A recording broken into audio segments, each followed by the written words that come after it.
I think the compromises of this GX in terms of its size are kind of something you're signing up for. You know you're going to be getting a gas guzzler. You know you're going to be getting something that's a little big and a little bit outdated.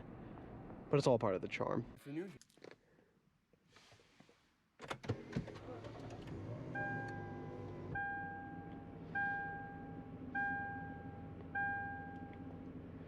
hey everyone, today we're taking a look at this 2018 Lexus GX460 premium package. So this is about a 5-year-old Lexus SUV. So in the Lexus world, that's about 20 years old. But honestly, you're not missing much. This is a tried and true Lexus formula, one of the best, the body on frame SUV. It is every amount luxurious, high quality, usable as a newer 2023, 2024 Lexus. Every touch point is high quality, excellent feeling leather or plastics. Everything is solidly built, even 5 years later. You know, a little bit creaks and rattles, but just from probably the cold and age. And everything is usable. There's a physical button for almost everything, except maybe climate fan speed. But quick access menu, right there, nice and easy. And physical buttons that feel high quality and not cheap. So we're going to take a walk around, check out this car, talk about the Lexus GX460, take a drive, and there'll be a night drive as well in this car. Yeah, let's get outside.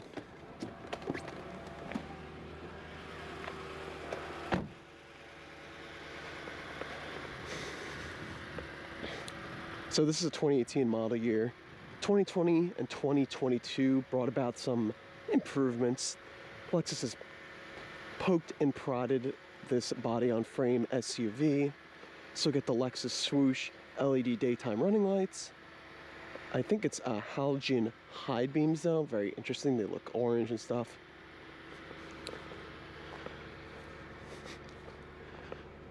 From all angles though, this car looks so much better in person than it does in photos. It's got a boxy proportion. It just looks rugged. So we have this old style swing out tailgate. Got some storage back here. First aid kit. And your spare tire mobility kit. Spare tire is down here. Got your towing capability, 6,500 pounds. Using a hitch, a distributing hitch, 5,000 pounds for a regular carrying hitch. Trailer comes back there. So you get manual controls for pretty much every portion of the third row seating. You can lower the backrest, you can fold the whole seat in one pull, and you can pull the headrest down for visibility. With the seats up, you're not really getting much in terms of cargo space, but with one click, pulling down the seats, they go down easy. And then you get more usable cargo space. This is a body-on-frame SUV, as I mentioned, so it's not unibody, so it's because it's sitting on top of a frame, so it's not as effective for space usage. A little bit high of a loading floor, plus you get this lip and stuff, so if you're a shorter person, you're gonna have a tough time loading this up. I also like that you can open the rear glass, put some cargo here. I wish they had some like cargo hooks or grocery hooks here, but other than that, pretty usable as a 2-row, not so much as a 3-row. Check out the back seats behind myself, sitting at a 5'10". Grab handles here and up there as well.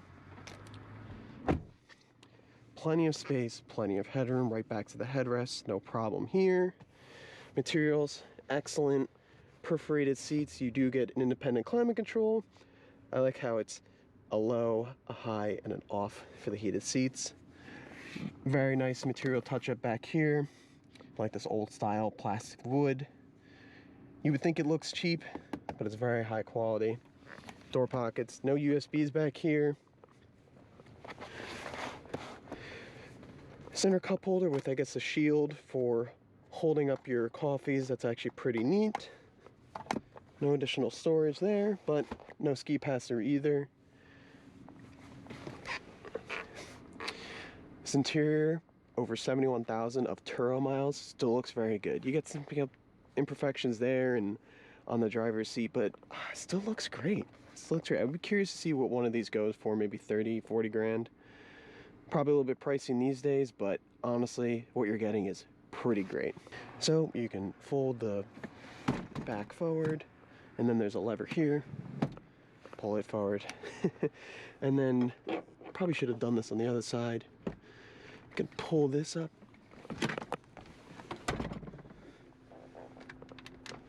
And pull this out. It's a little tricky. And then we'll step in. 5'10", trying to get in. This is going to be pretty difficult to do. So at the same driving position behind myself that I would be sitting behind that passenger, it's pretty cramped. Definitely reserved for children's or in-law you don't like. Can't even make my head to the headrest. Good cup holders, but you know, it's plastic all around. It's an emergency third row. Let's try to finagle this. Oh. Maybe I need to lose weight. Maybe I need to get shorter. There's gotta be an easier way to get in and out, but that's the only way I found so far. So yeah, that's a pretty tough one. But also the center keeps folding out. All right, enough drama. So usable as a 2-row, but what a good looking car, honestly. The 2020 model year brought about a bigger Predator spindle grille, but I still like that Lexus has that signature look.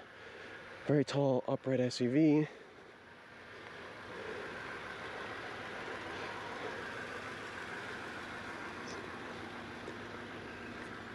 This is the best proportion of the GX.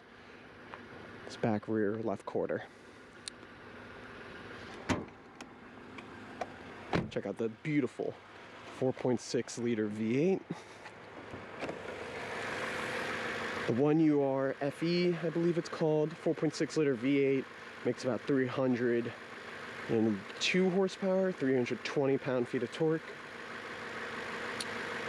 Silky smooth, made it to a 6-speed automatic transmission. This engine's about 10, 15 years old, I think 2009. Bomb proof, literally, let's drop a bomb in here, it'll be fine.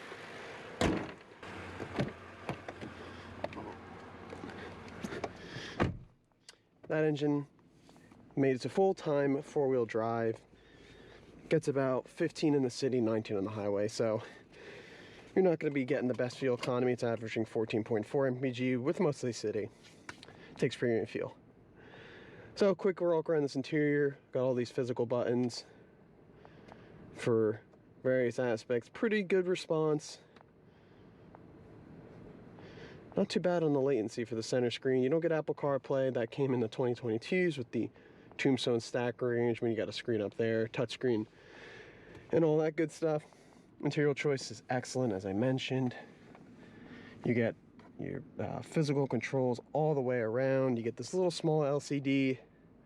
A couple of options you can go through: average speed, temperature, where your front wheels are pointing, cruising range, MPG, current MPG, etc., etc. And you also get your tachometer, your speedometer, some BS or blind spot monitor, parking sensors, which are included in this premium, front and rear, water temperature, fuel gauge, what park mode you're in, what gear you're in, and if your tailgate's open. Physical climate controls at the climate home button for that fan speed I mentioned. And then your CD player, typical Lexus fashion. You got some storage in the center right here. You have 2 USBs and an auxiliary audio port and 12-volt socket. The place to put your phone, heated Ventilated seats, 3 levels with this cool slider. Passenger side as well. I think this is your hill descent control. 4 high, 4 low. 2 cup holders. Like where that's positioned. The center arm rest slides forward and back. You can open up pretty deep storage. You don't have to worry about transmission, hump, tunnel, all that stuff. And a sunroof. Alright, let's take this for a drive. The good old GX460.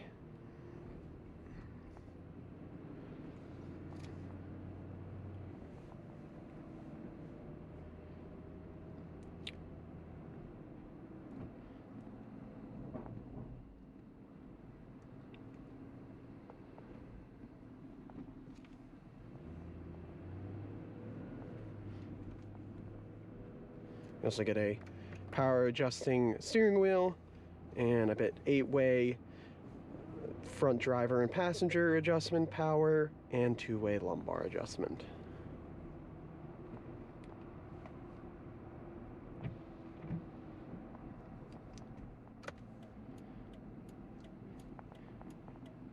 Just like that turn signal. It just reminds me of old Toyota.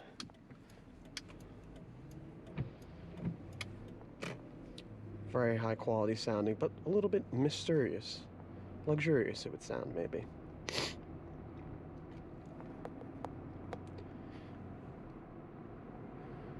So the 6-speed, it's a tried and true Lexus gearbox. It's very smooth.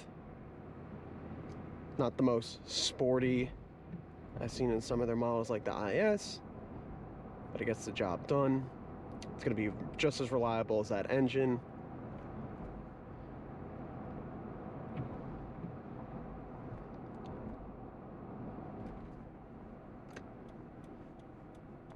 Brakes feel good. Nice progressive bite.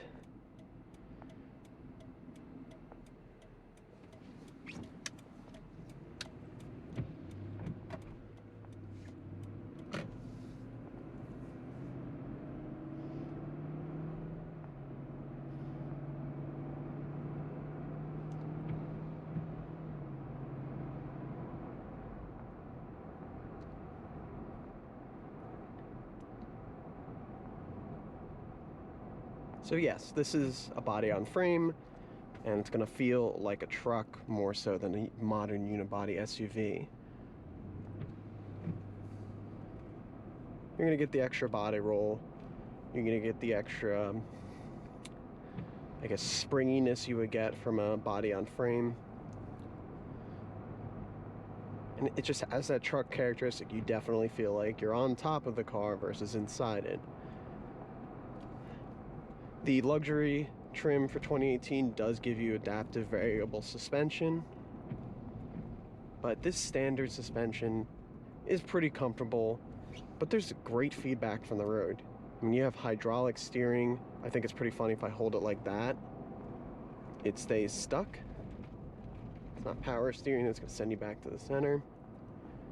And on throttle, you do get a little bit rear wheel bias because it's a 60-40, I believe, torque split, front or rear to front.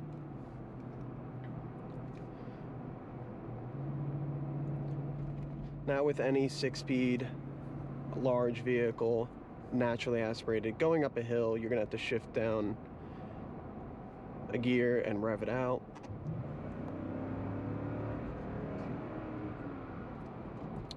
But with that naturally aspirated 4.6 liter V8, instant response once the gearbox shifts down,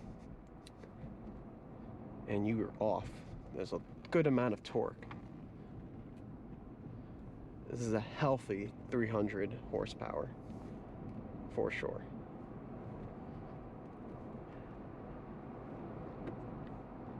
You don't get a adaptive suspension, some off-road capabilities like you do in the more modern GX, as well as an air suspension to adjust that height of the vehicle. But the GX is known to be a bolt-on kind of platform. You can mod these things to be your perfect overland vehicle, and it's going to last you forever.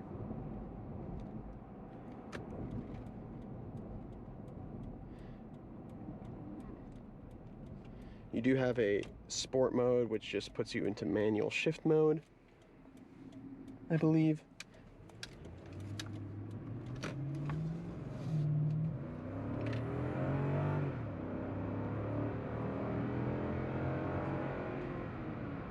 And that V8 sings a lovely tone. When you're cruising along, you can hear it get a little bit louder as you rev it out. It's just so progressive. The power is so smooth. It's definitely tuned to the torquey side, and from what I've heard, the newer GXs balance that a little bit better to be smoother off the line, smoother around town. But this is great. I'm happy with this.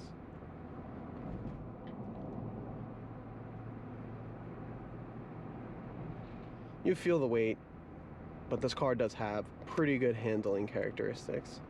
And I bet with that adaptive suspension, mixed with that, even with that air suspension, you get a little bit extra performance in the modern ones.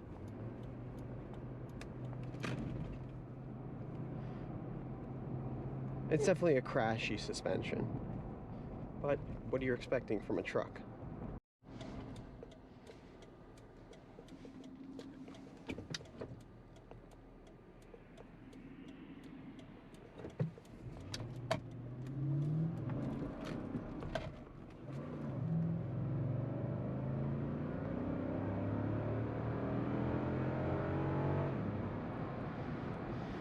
A little bit traction limited slide.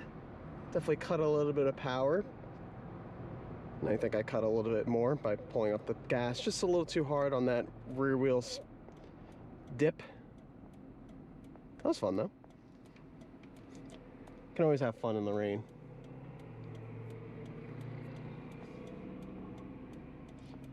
Would not advise turning traction control off on one of these.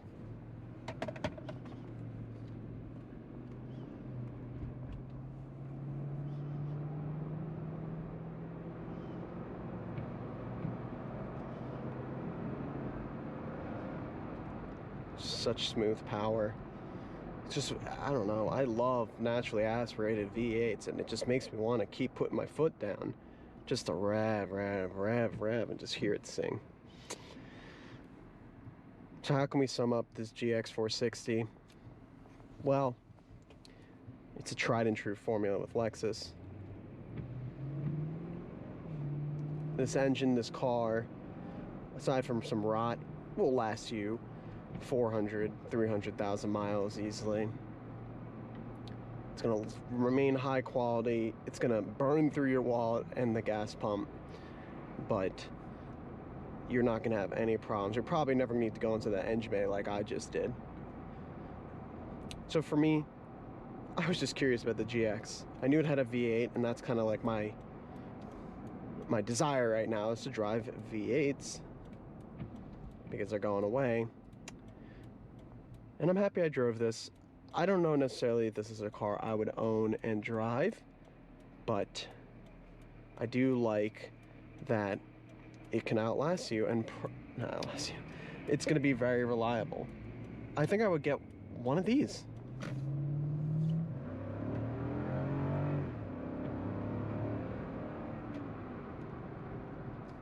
think I would get one of these as a second car, a couple of years old, good amount of miles on it, maybe for some off-roading, you know, be very curious.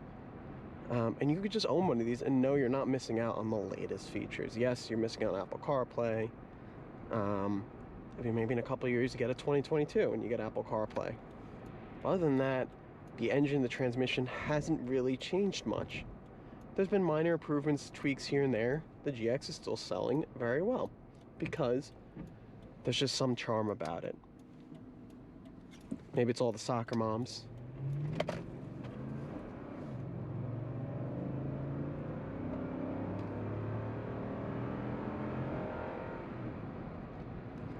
Who want to feel like they are on top of the road, and they own the road.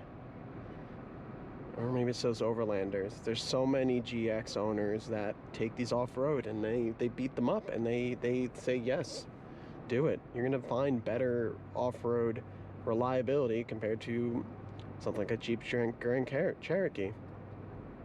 As a street car, this definitely has some compromises: fuel economy, ultimate ride comfort, placement on the road. It's a big car. But yeah.